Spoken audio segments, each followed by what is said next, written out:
ठीक है बेटा, तो ये आज हम बात करें electronic configuration of types of element on the basis of electronic configuration.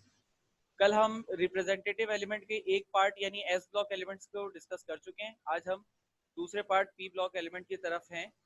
तो मैं आप लोगों से ये पूछ रहा था कि क्या किसी को कोई कुछ कैरेक्टरिस्टिक्स बता सकते हैं? जैसे कल मैंने एस ब्लॉक की कुछ बताई, आपके हिसाब से कुछ भी कोई एक आध पी ब्लॉक की अगर आप कैरेक्टरिस्टिक्स बता सकें।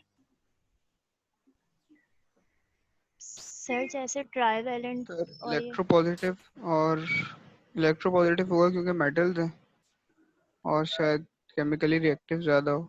नहीं नहीं नहीं नहीं नहीं। तुम बोलो दानिया, तुम क्या कह रही हो?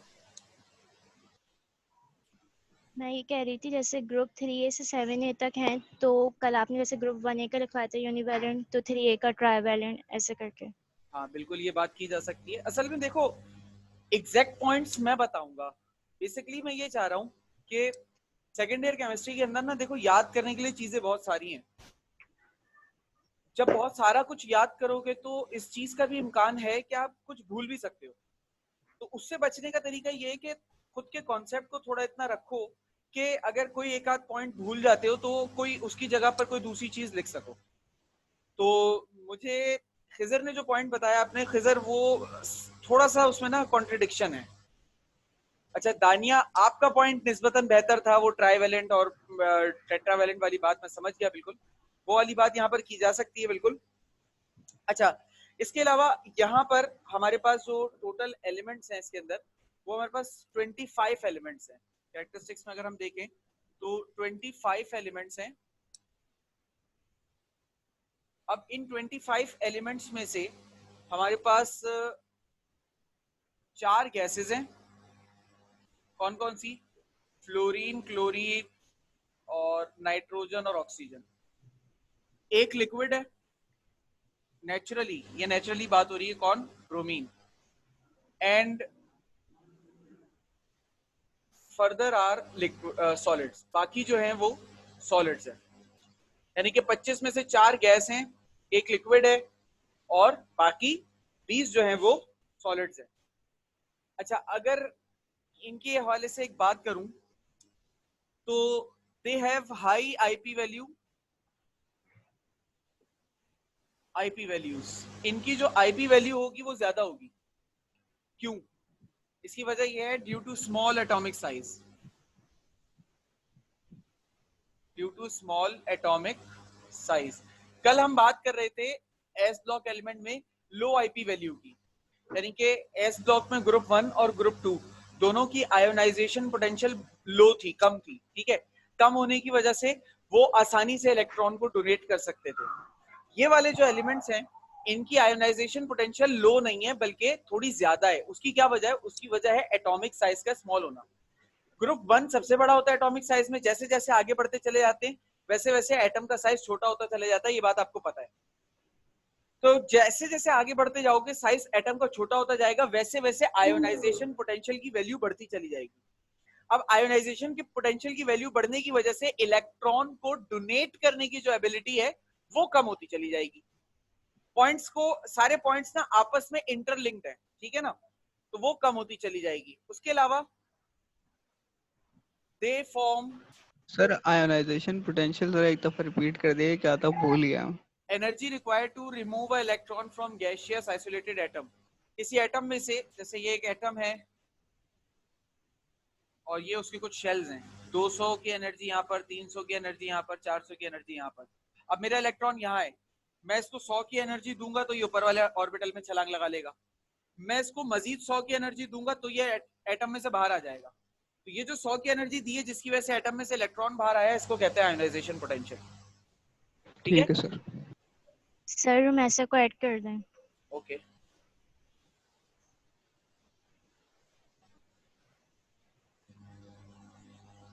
ठीक है, दे फॉर्म कलरलेस कंपाउंड्स। इनके जो कंपाउंड होते हैं वो कलरलेस होते हैं, बिल्कुल वैसे ही जैसे कल एस ब्लॉक के थे। ठीक है, उसके अलावा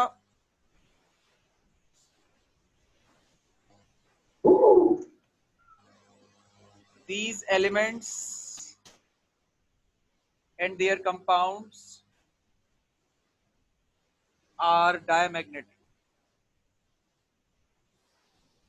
ये एलिमेंट और इनके कंपाउंड्स कैसे होते हैं, डायामैग्नेटिक नेचर के होते हैं, यानी या तो आप इनको मैग्नेट बना ही नहीं सकते, और अगर गलती से मैग्नेट बन भी गए तो सिर्फ रिपल्सिव फोर्स तक के लिए मैग्नेट बनेंगे, अट्रैक्टिव फोर्स इनके अंदर काम नहीं आएगी। सही है, ये बात समझ में आई मेरी? जी सर। ठीक है, कोई और सवाल?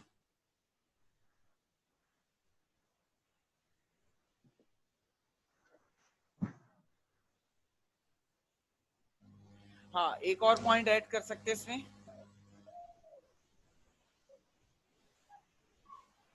मोस्टली एक पॉइंट यहां पर ऐड कर सकते हैं हम, क्या, they form ionic as well as covalent compound. ये आयोनिक और कोवेलेंट दोनों तरह के कंपाउंड्स फॉर्म कर सकते हैं। कल जो हम बात कर रहे थे एस ब्लॉक एलिमेंट्स की, तो एस ब्लॉक एलिमेंट सिर्फ और सिर्फ आयोनिक कंपाउंड्स बनाते हैं, कोवेलेंट कंपाउंड्स नहीं बनाते। ये वाले जो एलिमेंट्स हैं यानी पी ब्लॉक के एलिमेंट्स, ये आयोनिक और कोवेलेंट दोनों तरह के बॉन्ड्स बना सकते हैं। क्लियर है मेरी बात? कोई सवाल या कंफ्यूजन अगर किसी को है तो वो पूछ सकता है।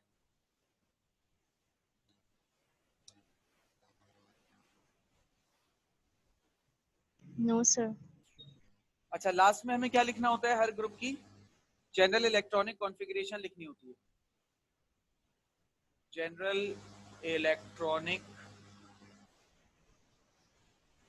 कॉन्फ़िगरेशन, इस ग्रुप की जो जनरल इलेक्ट्रॉनिक कॉन्फ़िगरेशन है क्या होनी चाहिए आपके हिसाब से? अगर कल की बात को सामने रखते हुए अगर आप मुझे बताना चाहें तो आप मुझे क्या बता सकते हैं?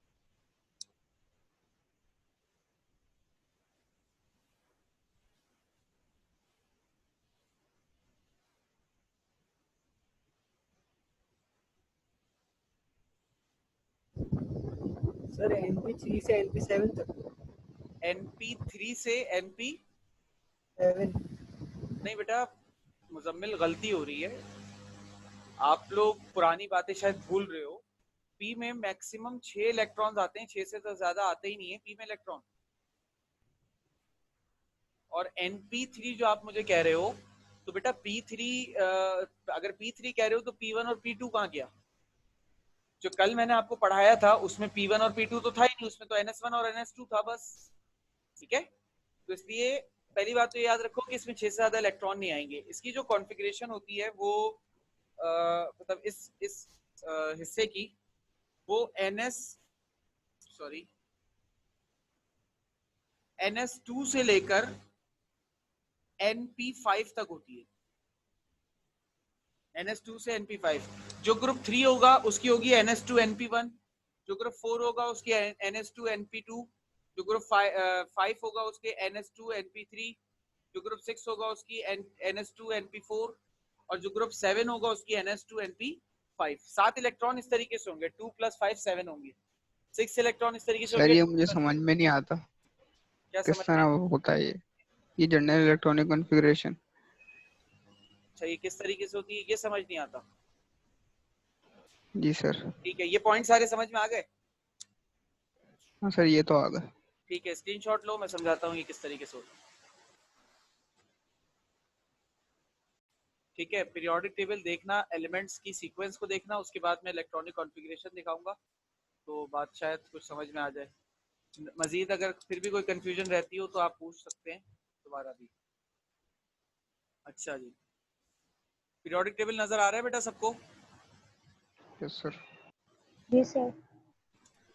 ओके, अच्छा अब जरा देखो, मैं कह रहा हूँ, मैं इस वाले हिस्से की बात कर रहा हूँ, ये वाला जो हिस्सा है ना, मैं इस हिस्से की बात कर रहा हूँ। अब इसमें देखो कौन कौन से एलिमेंट्स आ रहे हैं। ये जो सेकंड पीरियड है इसमें boron, carbon, nitrogen, oxygen, fluorine, aluminium, silicon, phosphorus, sulphur, chlorine, gallium, germanium, astatine, arsenic, selenium, bromine, indium, tin, antimony, tellurium, iodine, thallium, lead, bismuth और पोलोनियम एस्टेटीन। लास्ट वाले अभी तक कंसीडर नहीं करते हैं, इसको छोड़ दो। ठीक है, ये वाले एलिमेंट्स हैं। अब जरा इनकी कॉन्फ़िगरेशन के ऊपर जाते हैं, तो कॉन्फ़िगरेशन से समझते हैं। जो पहला ग्रुप है ये वाला, B, boron, carbon, nitrogen, oxygen और फ्लोरीन वाला, जरा इस पर आओ, देखो जरा। देखो सबके लास्ट में इलेक्ट्रॉनिक कॉन्फ़िगरेशन कहाँ खत्म हो रही है? सब में NS2 है, जरा गौर करो। NS2 सब में है? NS2 yes sir. सही है, NS2 सब में है, ठीक है, ठीक है, चले NS2 सब में। अब जरा देखो, बोरॉन में 2p1, कार्बन में 2p2। सर N कहाँ पर है? बेटा N का मतलब है नंबर ऑफ शेल, वो ये वाला जो नंबर है ना, अच्छा, ये अच्छा। 2 भी हो सकता है। अगर दूसरा पीरियड है तो 2 होगा, तीसरा पीरियड है तो 3 होगा, तो इसलिए हम Okay. N कह लें या 2 कह लें।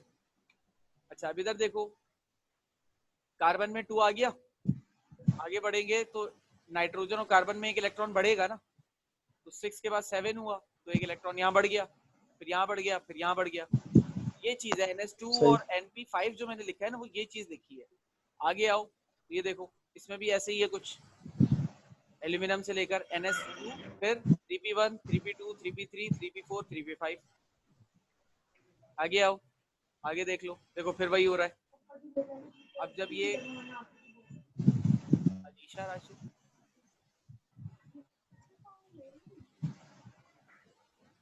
सर ये थोड़ा समझ नहीं आ रहा है, ये एकदम से कैसे लिख देते हैं देख के।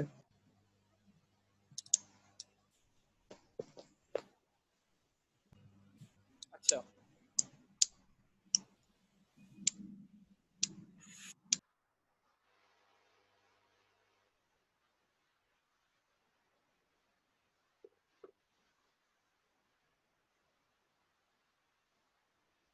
Group 3A, group 4A, group 5A, group 6A, group 7A, ये है ना ग्रुप सभी हमारे पास। अच्छा, ये जो बात मैं इसके लिए समझा रहा हूँ ना, ये ऐसी ही आप सब पर अप्लाई कर सकते हैं आगे भी। अच्छा, ग्रुप का नंबर हमें ये बताता है आखिरी शेल में इलेक्ट्रॉन्स कितने होंगे, ठीक है, आखिरी शेल में कितने इलेक्ट्रॉन्स होंगे, ग्रुप का नंबर हमें ये बताता है। चलो ठीक है, ग्रुप 3 का मतलब आखिरी शेल में कितने इलेक्ट्रॉन होंगे? 3। ग्रुप 4 का मतलब आखिरी शेल में कितने इलेक्ट्रॉन होंगे? 4। 4। ठीक है, इस तरीके से आगे चलेगा मामला। अच्छा, ऑर्बिटल्स की बात करें तो हमारे पास 4 ऑर्बिटल्स होते हैं, S होता है, P होता है, D होता है और F होता है। S में 2 इलेक्ट्रॉन आते हैं, P में 6 आते हैं, D में 10 आते हैं और F में 14 आते हैं। 14। सही है। अब एक बात हमें पता है कि जब तक S फिल नहीं होता तब तक P नहीं शुरू होता, जब तक P फिल नहीं होता तब तक D शुरू नहीं होता, और जब तक D फिल नहीं होता जी F शुरू नहीं सर। होता। इस तरीके से मामला चलता है, जी सर। ठीक है ना? ओके, आखिरी शेल में कितने इलेक्ट्रॉन होंगे? 3। 3 होंगे ना, ठीक है। अब मुझे नहीं पता आखिरी शेल क्या है, मैं कह रहा हूँ N है। आखिरी शेल का नंबर क्या है मुझे नहीं पता, N है। उसमें S ठीक होंगे है। 2 इलेक्ट्रॉन, S में 2 इलेक्ट्रॉन, S भर गया, P होगा, P सही। में कितने आएंगे? 1। 3। ठीक है, आगे चलो। मुझे नहीं पता इसका शेल नंबर क्या है, मुझे नहीं पता, मैंने N लिख दिया। आखिरी अच्छा। शेल में कितने इलेक्ट्रॉन होंगे जरा ये बताओ? 2। 4। S2 2 होंगे 4 होंगे ना, ग्रुप का नंबर 4 है, तो 4 इलेक्ट्रॉन हुए ना बेटा, हाँ तो हाँ, अच्छा अच्छा, सही है सही है। 4 इलेक्ट्रॉन हो गए। अब 4 में से 2 आ गए S में, कितने रह गए? 2, तो वो कहाँ जाएंगे? P में। P। P में अब इसमें बताओ आखिरी शेल में कितने इलेक्ट्रॉन होंगे? 5।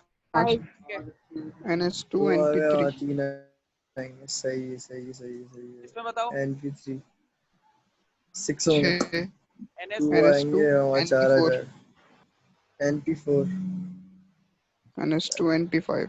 हो गया, हो गया सर।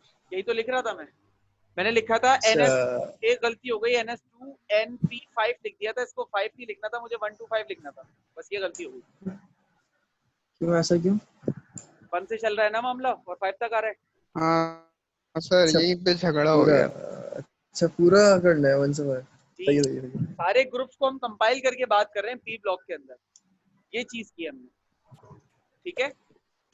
ठीक है सर। अब मेरे ख्याल से प्रॉब्लम नहीं होगी, अब बात समझ में आ गई है। आ गया, आ गया। अभी यस सर। मैं अगली जो कॉन्फ़िगरेशन करूंगा वो भी इतनी मुश्किल नहीं होगी, लेकिन इसके आगे जब बढ़ता जाऊंगा ना, डी और एफ ब्लॉक की जो जनरल कॉन्फ़िगरेशन है वो थोड़ी सी मुश्किल है, ठीक ठीक है ना, तो जरा साथ रहिएगा तो आपको चीजें समझ में आती जाएंगी। अगर इसका स्क्रीनशॉट लेना चाह रहे हो तो ले लो, फिर मैं बोर्ड रब करके आगे चलूँ। ले लिया सर। ठीक है।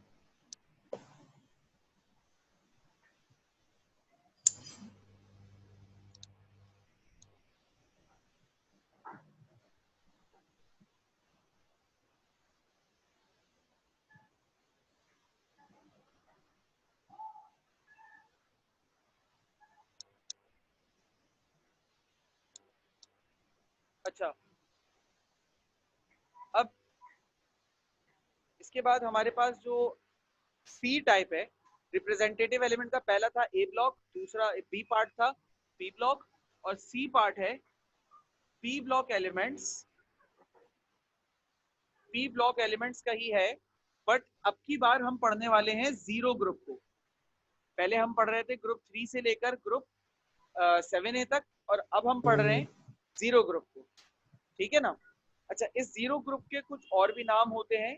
जीरो ग्रुप को हम नोबल गैसेस भी कहते हैं। उसके अलावा इनका एक और नाम इनर्ट गैसेस भी होता है, ठीक है। नोबल गैस का जीरो ग्रुप के ये और भी नाम होते हैं। अच्छा, ये जो ग्रुप होता है ये कहाँ से शुरू, इसके अंदर एलिमेंट्स कौन कौन से होते हैं? इसके अंदर एलिमेंट्स होता है होते हैं helium, neon, argon, krypton, xenon और रेडॉन, ये होते हैं। अब अगर इनकी सर कैरेक्टरिस्टिक, जी जी जी, इसका आखिरी एलिमेंट क्या हुआ? रेडॉन है, Rn,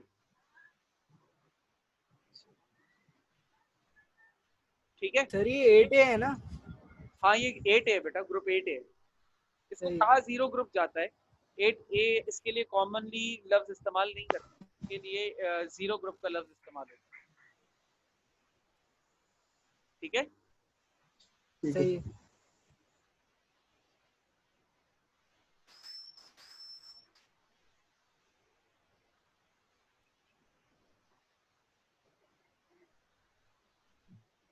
अच्छा, अब अगर इनकी कैरेक्टरिस्टिक्स की बात करें तो ये सारी की सारी कलरलेस,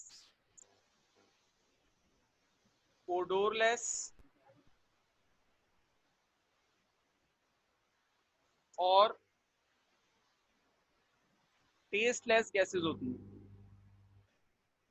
सर ओडोर क्या? स्मेल, कोई स्मेल नहीं होती, ठीक है। सेल कोई? क्या कह रहे हो? सर आवाज सही नहीं है आपकी। मैं कह रहा हूँ कलरलेस, ओडोरलेस। ओडोर का मतलब होता है स्मेल, यानी कोई इसकी खुशबू या बदबू नहीं होती, ओके। ठीक है ना। अच्छा, they have 6 electrons, they have 6 electrons in valence shell.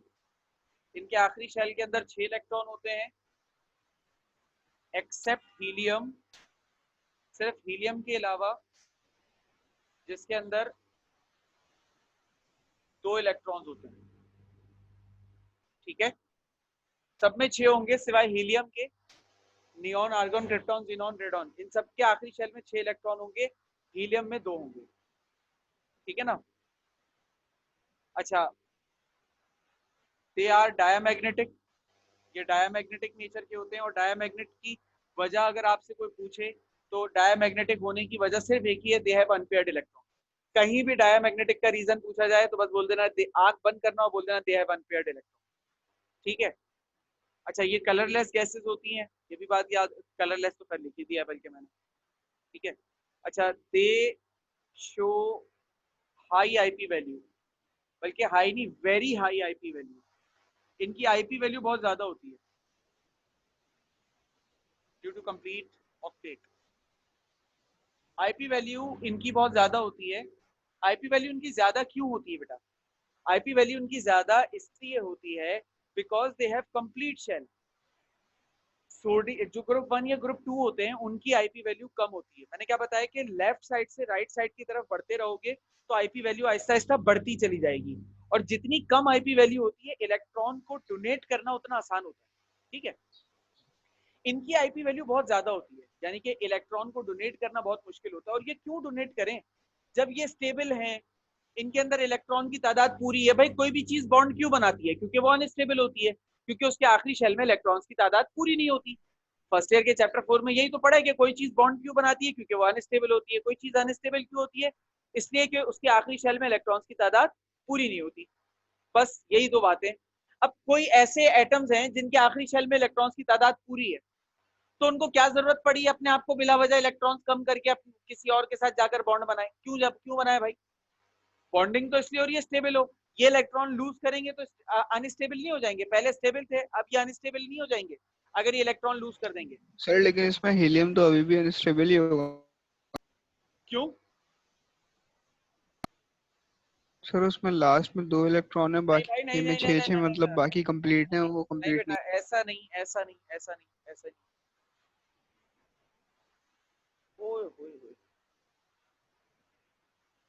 पहली बात तो मैंने 6 गलत लिख दिया, ये 8 इलेक्ट्रॉन्स होगा। आखिरी शेल में 8 इलेक्ट्रॉन होंगे ना, ग्रुप 8A है। मैंने पहली बात तो ये चीज गलत लिखी। अच्छा, अच्छा हीलियम एटम जो है ना, एक बात याद रखना, एटम स्टेबल दो वजह से होता है। या तो ऑक्टेट कंप्लीट हो जाए, जो फर्स्ट ईयर में पढ़ा था, या ड्यूबलेट कंप्लीट हो जाए। कुछ एलिमेंट्स अपना ड्यूबलेट कंप्लीट करना चाहते हैं, कुछ एलिमेंट्स अपना ऑक्टेट कंप्लीट करना चाहते हैं। ड्यूबलेट सर ये होते क्या है? ट्यूबलेट का मतलब होता है कुछ एटम्स चाहते हैं अपने आखिरी शेल में 2 इलेक्ट्रॉन रखना, और कुछ एटम्स चाहते हैं अपनी आखिरी शेल में 8 इलेक्ट्रॉन रखना। अब कौन से एलिमेंट अपने आखिरी शेल में 2 इलेक्ट्रॉन रखना चाहते हैं? जो शुरू सर के अपनी मर्जी से। हाँ, वो उससे स्टेबल हो जाते हैं। जो शुरू के 5 एलिमेंट है ना, hydrogen, helium, lithium, beryllium, boron, ये 5 एलिमेंट्स अपने आखिरी शेल में 2 इलेक्ट्रॉन रखेंगे तो स्टेबल हो जाएंगे। अच्छा इसके ठीक है बाद सर। जितने भी एलिमेंट है, बोरॉन के बाद जितने भी एलिमेंट है, वो सब के सब अपनी आखिरी शेल में 8 इलेक्ट्रॉन रखेंगे तभी स्टेबल होंगे, वरना नहीं हो सकते। बस ये ऐसे याद कर लो, ठीक है? ठीक तो है they have very high IP value. उसके अलावा दे show zero value for valency और इलेक्ट्रॉन एफिनिटी और इलेक्ट्रॉन नेगेटिविटी। ये जीरो वैल्यू शो करते हैं। यानी कि अच्छा, वैलेंसी का मतलब ये है कि कितने इलेक्ट्रॉन हासिल करेंगे। ये उस वाली वैलेंसी के जुमरे में बात हो रही है, आखिरी शेल के इलेक्ट्रॉन के जुमरे में बात नहीं हो रही। तो किसी जब इनको ये स्टेबल हैं तो इनको बॉन्ड बनाने की जरूरत नहीं है, तो ये क्या करेंगे, वैलेंसी कैसी शो करेंगे? जीरो, यानी कि no requirement of electron. Electron affinity कहते हैं एटम का एलिमेंट की इलेक्ट्रॉन की तरफ मोहब्बत। जिस एलिमेंट की इलेक्ट्रॉन एफिनिटी ज्यादा होगी वो इलेक्ट्रॉन हासिल करना चाहेगा। अब इनके शेल वैसे ही कंप्लीट है, दे आर स्टेबल, तो क्या इनको इलेक्ट्रॉन हासिल करने की जरूरत है? तो आपका जवाब क्या होगा, हाँ या नहीं? नहीं। नहीं नहीं होगा। सही है ना? इनको इलेक्ट्रॉन हासिल करने की जरूरत सर है ही नहीं, स्टेबल है। इलेक्ट्रॉन नेगेटिविटी, वो जो शेयर्ड पेयर होता है कोवेलेंट बॉन्ड में, जो अपनी तरफ ज्यादा खींचता है वो ज्यादा इलेक्ट्रोनेगेटिव होता है। जब ये बॉन्ड ही नहीं बना रहा तो इलेक्ट्रोनेगेटिविटी कम ज्यादा कैसे हो सकती है? जीरो ही होगी। बॉन्ड बनाएगा तो इलेक्ट्रोनेगेटिविटी का जीरो फैक्टर आएगा ना, बॉन्ड ही नहीं बना रहा है। बात समझ में आई? जी सर। ठीक है। They are stable and inert. Sir ये स्टेबल सर और इनर्ट होते हैं। जी बेटा बोलो। सर पॉइंट कितने याद करने हैं इसके टोटल? 2-4 पॉइंट याद कर लो हर किसी के। आसान आसान तो पॉइंट है, सारे बातें एक दूसरे से मिलती जुलती घूमती फिरती हैं।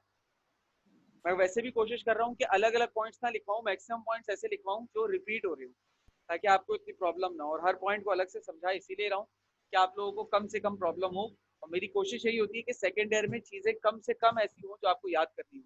ज्यादा से ज्यादा चीजें आप अपनी समझ बूझ से ही कर लें, कि जितना इसमें जितना याद करने का होता है ना, उतना ही भूलने का चांस भी होता है। ये मसला होता है। अब अगर इसके इलेक्ट्रॉनिक कॉन्फ़िगरेशन की बात करें, क्या होगी इसकी इलेक्ट्रॉनिक कॉन्फ़िगरेशन, कोई मुझे बता सकता है? NF2 NS2 NP6। Very good. इसकी इलेक्ट्रॉनिक कॉन्फ़िगरेशन सर होगी NS2 से NP6 NP6। तक। ये स्टेबल है, बस ये इसकी जनरल इलेक्ट्रॉनिक कॉन्फ़िगरेशन हो गई। और कोई सवाल किसी को इस हवाले से? सर वो आपने पॉइंट 2 पे हैव नहीं लिखा। क्या नहीं लिखा? Have, they have.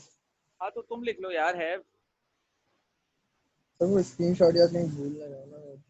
अबे यार, अब चलो रुको मैं लिख रहा हूँ। हाँ भाई, दे हैव। अब इतनी जगह भी नहीं है ना यहाँ पे, मैं लिखूंगा भी तो बड़ा पतला सा लिखा जाएगा और वो शायद बस एच लिख दें सर, वो याद रहेगा दे उस हैव। तरीके से। ठीक है,